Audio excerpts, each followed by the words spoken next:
بلوچ مجاهدینو پر پاکستانی پوځیانو ډیر زبردست برید کړی دی.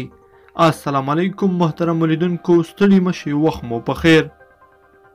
بلوچ بیلتون پالو تیر ماښام د بلوچستان په کیچ سیمه کې د پاکستان د سرحدي پولیسو پر یوه پوسته بریدونه کړي دي چې په پایله کې 3 پاکستانی سرتیري وژل شوي، یوې ټپي کړی او یا د سرحدي پوسته یې سقوط کړې ده.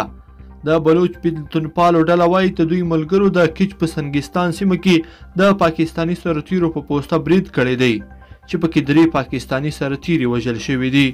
سرچینه همداره زیاتوي چې پوسته یې هم سقوط کړې ده او د پاکستانی سرتیرو ګڼ شمېر وسلې او مهمات هم ترلاسه کړي دي.